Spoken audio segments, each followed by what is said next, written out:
प्यारे बच्चों, कक्षा 8वीं हिमाचल की लोक संस्कृति और योग की कक्षा में आपका स्वागत है।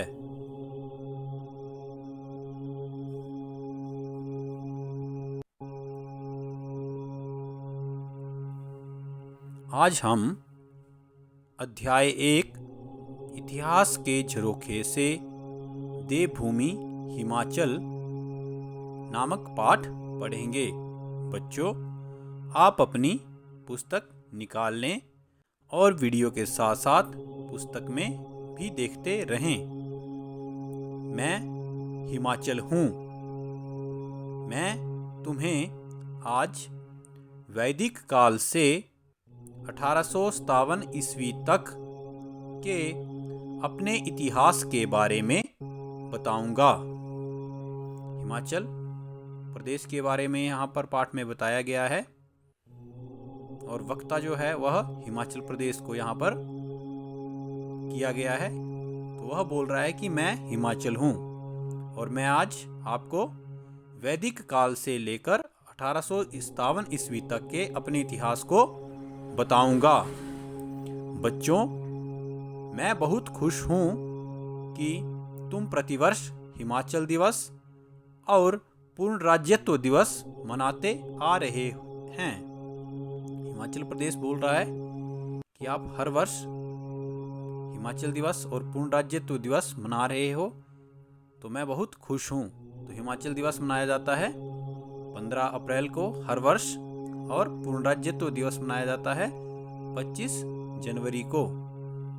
आगे देखते हैं। मैंने सोचा कि क्यों ना इस अवसर पर मैं तुम्हें अपने हजारों साल पुराने इतिहास की जानकारी दूं, ताकि आप मेरे विकास की कहानी जान सको। हिमाचल जो है वह अपने विकास की कहानी, अपनी प्रगति की कहानी, अपनी समृद्धि की कहानी यहाँ पर सुना रहा है।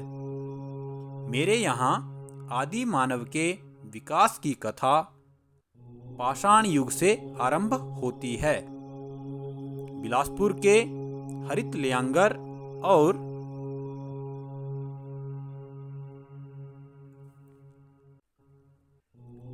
सोलन की नालागढ़ तहसील से प्राप्त जीवाश्म साक्ष्य के अनुसार यहाँ मनुष्य जीवन का आरंभ 2 करोड़ वर्ष पूर्व हुआ था। हिमाचल प्रदेश कह रहा है कि हिमाचल में जो है वह मनुष्य जीवन का आरंभ कब हुआ था, कि 2 करोड़ वर्ष पूर्व से यहाँ पर मनुष्य जीवन का आरंभ हुआ है। मेरे कुछ जनपद वैदिक काल में ही स्थापित हो चुके थे। इनमें त्रिगर्त, ब्यास, रावी एवं सतलुज के बीच का खंड बहुत प्रसिद्ध रहा है, जहाँ का राजा सुशर्म चंद्र महाभारत के युद्ध में कौरवों की ओर से लड़ा था। हिमाचल बता रहा है कि जो त्रिगर्त का राजा था सुशर्म चंद, वह महाभारत के युद्ध में कौरवों की ओर से लड़ा था। 4वीं शताब्दी में पाटलिपुत्र के शासक समुद्रगुप्त ने इलाहाबाद के स्तंभ व शिलालेखों में मेरे क्षेत्रों का वर्णन किया है। पाटलिपुत्र पटना का पुराना नाम था। तो यहाँ का जो शासक था समुद्रगुप्त, उसने इलाहाबाद के जो स्तंभ हैं उसके वह शिलालेख हैं, वहां पर हिमाचल प्रदेश का वर्णन किया है।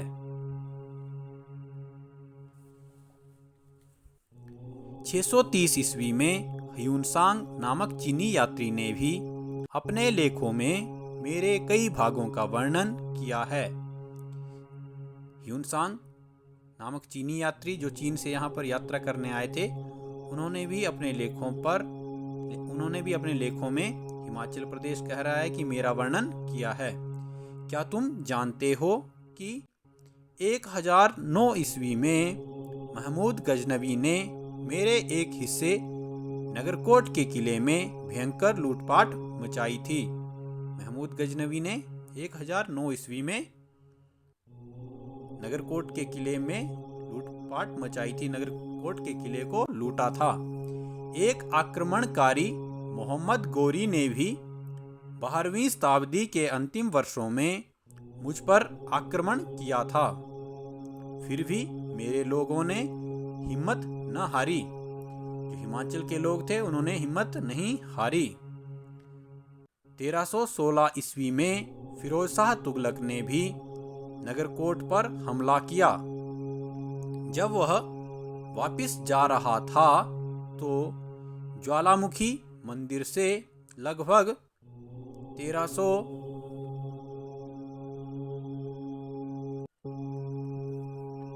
पुस्तकें अपने साथ ले गया, जिनका उसने बाद में फारसी में अनुवाद करवाया। हिमाचल बता रहा है कि 1316 ईस्वी में फिरोज शाह तुगलक ने नगरकोट पर हमला किया और जब वह वापस जा रहा था तो उसने ज्वालामुखी मंदिर से 1300 पुस्तकें ले ली और बाद में फारसी में भाषा में उनका अनुवाद करवाया। 1300 पुस्तकें अपने साथ ले गया और बाद में फारसी भाषा में उनका अनुवाद करवाया।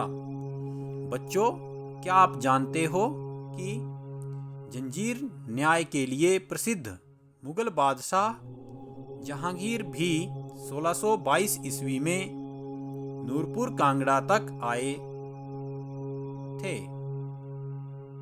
1707 ईस्वी में औरंगजेब की मृत्यु के बाद मेरी छोटी छोटी कई रियासतें इकट्ठी हो गई। मेरे लोग बड़े ही बहादुर, निर्भीक और शूरवीर हैं। हिमाचल बोल रहा है कि मेरे जो लोग हैं, मेरे यहाँ के जो निवासी हैं, वह बहुत बहादुर हैं, बहुत निडर हैं और शूरवीर हैं। वे अंग्रेजों के विरुद्ध भी संघर्ष का बिगुल बजाते रहे। वे अंग्रेजों के साथ भी लड़ते रहे, उनका भी विरोध करते रहे। 1845 ईस्वी में वजीर राम सिंह पठानिया ने अंग्रेजों से टक्कर ली। हिमाचल कह रहा है कि 1845 ईस्वी में वजीर राम सिंह पठानिया ने अंग्रेजों के साथ टक्कर ली, उनके साथ युद्ध किया।